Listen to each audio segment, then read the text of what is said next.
What's up, everyone? Kane Pittman here from Locked On Bucks, back again to discuss Giannis today. We're going to be talking Giannis. There was a fantastic article on The Athletic today from our friend Eric Name, and I think the idea of Giannis becoming a more patient player, a better passer, I want to dive into some of the numbers here today on this show that certainly identify what Giannis is talking about and what the Bucks coaching staff are trying to get out with him, and also some familiar faces down in the G League, including Jordan Nwora.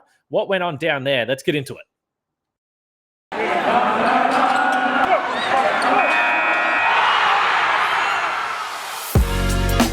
You are Locked On Bucks, your daily Milwaukee Bucks podcast, part of the Locked On Podcast Network, your team every day.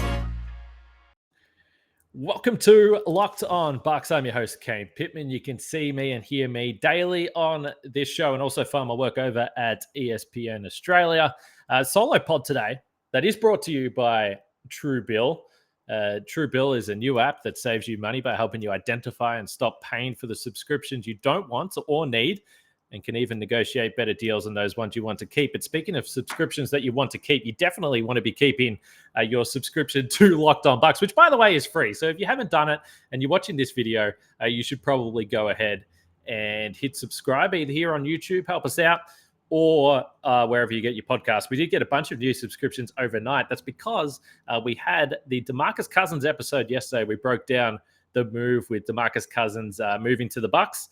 Obviously, big news. Everyone's excited about the addition, and I think just having a big man on the roster. So go back and listen to Frank and myself discuss DeMarcus Cousins yesterday. But keep in mind, tomorrow I'm going to have Charles Mockler of Locked On Clippers. This man watched DeMarcus Cousins up close in person last year in the run through the playoffs where DeMarcus Cousins last played with the Clippers. So we're going to get Charles on, and he's going to let us know everything we need to know about DeMarcus Cousins. Is he going to be able to contribute? Is this just a few-week test to get some rest for some of the guys on the Bucks roster? We're going to dive into all that. But I mentioned subscriptions, and I know a lot of our listeners will subscribe to The Athletic and read the work of our old friend Eric Name, who we're going to get back on the podcast sometime soon. But he had a great story this morning about Giannis and the idea of Giannis slowing down out on the floor, learning how to survey the defense, a few little things that he does. I really highly recommend you check out this story. It's awesome. We know Eric does a great job of breaking down video, putting them in his stories as well. So really cool stuff. Make sure you check out that story. But I was actually thinking about discussing this exact idea when I was watching the Bucks and the Nuggets game on the weekend, and I tweeted about it during the game that the Nuggets, and some of it was personnel. We know that they've got a lot of injuries. They're struggling to have a healthy team on the floor, so they didn't really have an answer to slow down Giannis. Again, nothing new there. There's a lot of teams that don't have an answer to slow down Giannis, but what ended up happening was that they would play this zone, or they played zone for a fair amount of the evening. Giannis discovered pretty early in the game, and I think this is something that he's got better at as the years have gone by, and certainly this year it looks like he's starting to take a leap, and part of this ties into the story Eric was writing about and just slowing down. But Giannis was able to get to the free throw line, get the catch, or catch the ball at the free throw line. He didn't even really necessarily need to dribble. He could kind of just hold the ball, survey, wait for someone to come at him, wait for the defense to react to what they thought he was going to do. And then he was dishing out these look-away passes to the corner for open three. On one occasion, he put the ball on the floor, back down, shot that turnaround that we've seen him incorporate into his game. But ultimately, it just felt like there was literally nothing they could do to stop this man. And we've seen that before with Giannis, but we've seen that before with Giannis overpowering teams. On occasion, we've seen it where the outside shot is going and he's knocking down all those threes. So there's been different variations of Giannis just completely destroying an opposition. But in this game, it just felt like it was a patient Giannis and a guy that was completely in control. He understood how to manipulate the defense. And overall, I think he's just got a better sense of how he can find guys where they're going to be. And maybe some of it is familiarity with some of the guys that he's played with before that have come back into the lineup. But I just think when we look at where the Bucks have been so far this season, now they're 13-8. They're near the top of the standings in the East. I think they're a game and a half. Last time I checked, game and a half out of first, which is just absolutely absurd. But it did bring me to think about his numbers, what he's been able to do. It didn't always result in wins, but it did he was keeping this team going here for a few weeks. And of course, players like Grayson Allen had an impact as well. But in this story with Eric, Giannis said that going back a few years ago, he would have killed himself about these losses. He would have been frustrated. He would have wanted to do whatever he could physically to dominate an opposition team. And I just think that the mindset change that he appears to have had, or that he's willing to publicly acknowledge that he needed to have, and that is that at the start of November, you can't win the championship. And we had the conversation last week with Camille at how fatigued Giannis looks at times. And part of me sits there and says, well, I'm a little bit concerned that he's working too hard, or I'm a little bit concerned that he's needing to do too much so early in the season. I do hope, and there's been some games recently where he's been able to sit down for stretches. I'm sure there's going to be times where he will have the night off. But I wonder if winning the championship, how much of an impact winning the championship has had on this mindset for Giannis. Because last year we heard him, and we were in the press conferences, and he would say, well, it's all about the playoffs. We can't win every game. I'm not too worried about this. But I always had the sense that there had to be this external pressure. There had to be this massive pressure for the Bucks to win. And I don't know how he would have handled this type of stretch last year. We know the Bucks went through a run where they lost 5 games, but they haven't had a start to a season like they had this year under Mike Budenholzer. And for Giannis, it was very easy for everyone to look and say, okay, I know why the Bucks are losing games. They don't have any of their players playing. But for someone as competitive as Giannis, and for someone who is as dominant as Giannis and an MVP caliber player like Giannis is, I have to imagine that it was difficult that he wasn't able to necessarily night in, night out drag these guys. But I think part of that is, as he acknowledged, is that he didn't want to feel the need or feel the pressure to be dragging this team over the line every single night and going all out.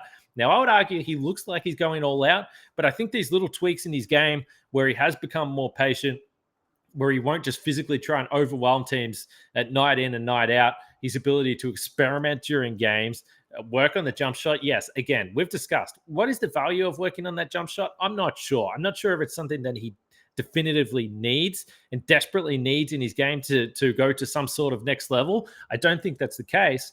But part of the reason why I've loved that he's been willing to try it and willing to develop is almost the LeBron approach that he took during his as he started to become a veteran player, that you can't just be a freight train for 15 years.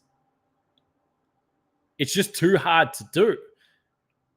And so I think Giannis coming to the realization that there's different ways that he can impact games that might actually help him out physically as well and get through the course of an NBA season, to me at least, is a really good sign. I'm going to go into some of the numbers here in just a little bit. But again, I just think it's so fascinating. Do make sure you check out that story. Anytime you get a chance to get into the mind of Giannis, it is the most interesting thing. But Giannis is so occupied now with being a dad, being an NBA superstar, all the things that come with that, all the GQ Man of the Year, all these sponsorships he's got going on. He's got his own shoes. He probably forgets about some of the subscriptions that he's got.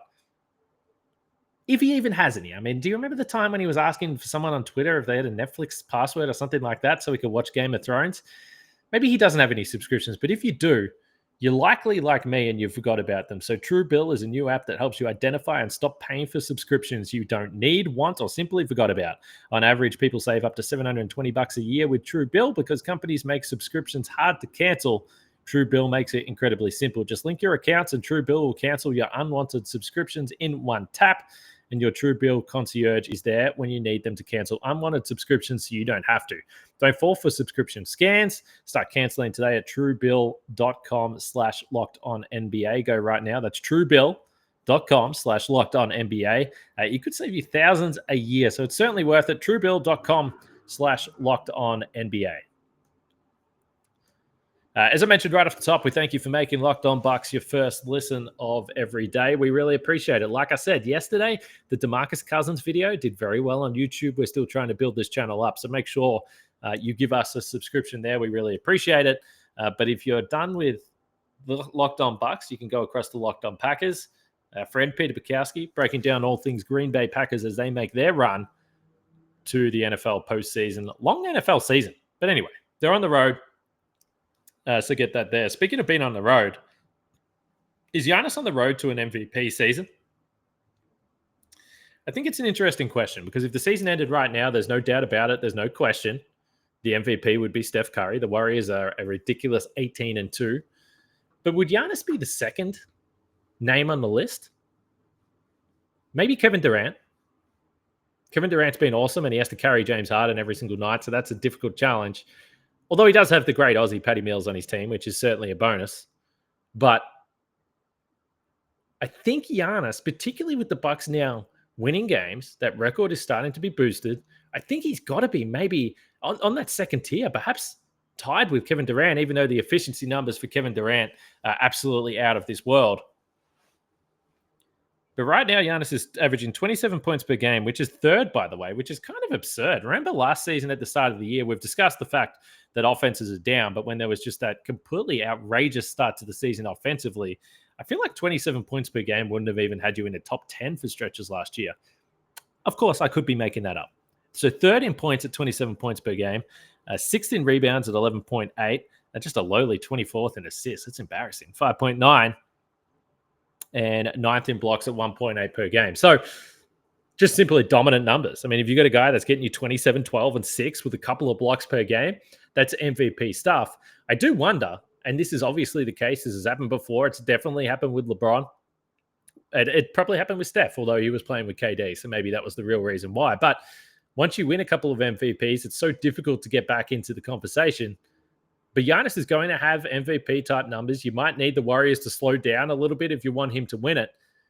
But I just haven't seen too much discussion about Giannis and what he's doing. I think part of it is the fact the Bucks have been losing more than they have been in the past, and given he was the only one playing, maybe some people hold that against him. But if we look at some of his advanced numbers, and these are all via cleaning the glass, there's some incredibly impressive stuff. And again, this comes back to his evolution as a passer, his development as a passer, as a distributor, the way he sees the floor. So the first number that stands out, the usage rating right now for Giannis, 36%. That's up from 33.6 last year. Now, this does make sense because when you consider that Drew Holiday was out of the lineup for an extended time, Chris Middleton was out of the lineup for an extended time, Giannis had the ball in his hands all the time. So I'm not necessarily surprised. I am a little bit curious to see if that comes down. It's actually the second highest usage rate he's had in his career. 29-20, he was actually up over 37%, which is kind of wild to think about. So we'll see whether that comes back down now. But for these numbers that we're about to go through, keep in mind that he's got the ball in his hands a hell of a lot. His assist percentage has gone up, 28.2 to 30.7. But perhaps more impressively, his turnover percentage has gone down from 12.8 to 11.4, which, by the way, is a career low. That's kind of crazy to think about, that he would have a career low turnover percentage, despite the fact the ball's in his hands so much, despite the fact he's had to carry the offense. We've discussed this at length a little bit, the offensive fouls, and I think that's a big part of it. We saw the game last week where he did look like he was a little bit frustrated because he picked up a couple of charges. He's been so good at that he hasn't been getting called for these offensive fouls, which honestly was a big generator of his turnovers. So I think that's probably key to that. I don't have the offensive foul numbers in front of me, but I suspect they're down, and I think they were down last year. I suspect they're down even further this year. It doesn't feel like we've seen him in foul trouble. If you go back to last season at the start of the year, remember he got fouled out in a couple of games?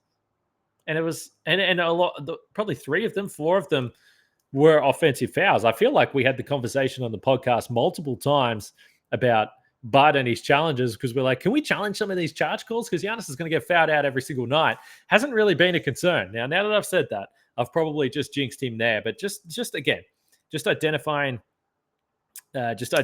some of those numbers there and why he's become such a dynamic player offensively and continues to evolve. I think that's the important thing here. This is a guy that just continues to get better and better and better. And by the way, King of the Kids, did you guys see that reaction when he gave the shoes to the kid? If I was a kid, I'd be pretty fired up if Giannis gave me a pair of shoes as well, to be perfectly honest. Before we move on to some G League stuff tonight, Jordan Nwora played with the Wisconsin Herd. What is going on? I don't want to say it's a fall from grace because there's nothing weird about playing for the Wisconsin Herd. He's a young player. He hasn't been playing much, but still a little bit surprising to see him drop down there. I wouldn't have betted on that at the start of the season, but I mentioned the MVP odds, and if you want to check out the MVP odds, you can go to betonline.ag because they have you covered with all the props, odds, and lines more than ever before as football season in particular continues its march to the playoffs. Head to the new updated desktop or mobile website to sign up today and receive your 50% welcome bonus on your first deposit. Just use the promo code LOCKEDON to receive your bonus from basketball, football, NHL, boxing, and the UFC, right to your favorite Vegas casino games. Don't wait to take advantage of all the amazing offers available for the 2021 season. BetOnline is the fastest and easiest way to bet on all your favorite sports. That's BetOnline, where the game starts. All right, so I mentioned Jordan Nwora went down and played for the Wisconsin Herd, which is a little bit of a surprise. But the good news is the Wisconsin Herd defeated the Windy City Bulls. It's always good to beat the Bulls affiliate. The Herd are on fire, and quite frankly, so they should be. I don't really know many of these names that played for the Windy City Bulls, but for the Bucks, you've got Jordan Nwora, Sandro Mamukelashvili. Rajon Tucker threw down a ridiculous dunk in this game. Tremont Waters, another guy we know as well there. There's a bunch of guys, Wenyen Gabriel, Jeremiah Jones. So lots of familiar faces on this Wisconsin Herd team. I expect that they're going to be a contender. Yorgos Kalazakis also played in this game. Mamukelashvili had a massive fourth quarter. He finished with 28 points, 6 rebounds. I think it's interesting that he was 5 for 7 from 3. It's worth keeping an eye on that 3-point shooting. I don't think he's going to crack the Bucks rotation this year regardless. But if there was any thoughts about using him long-term, certainly the 3-point shot becoming consistent was going to be one of the things that helped him. He was 11 for 16 overall, so a really good night for Mamu. But Jordan Nwora had 18 points in the fourth quarter, 22 points overall. He was 10 for 20 from the field, so certainly not shy about getting those shots up, which, again, we know Jordan Nwora. I think and I say this that I don't think it's a big deal, and certainly not something that anyone should be getting annoyed about, the fact that Jordan Nwora went and played with the Wisconsin Herd. He hasn't been playing with the Bucks. And whether you're happy about it or not, he fell out of the rotation, and I think it's good for these guys that they can go down and play. The Bucks have 2 nights off. I suspect he'll be back on the bench. He might even play in the game against Charlotte in a couple of nights' time, but he's going to get some run. And it's been interesting to see how it's all played out. At the start of the season, he was playing a lot. We know why, but he was a major talking point. He had some really good moments. But it's clear that the Bucks coaching staff don't believe that what he can bring on a nightly basis from a consistency standpoint is up to standards. And it's not just about scoring.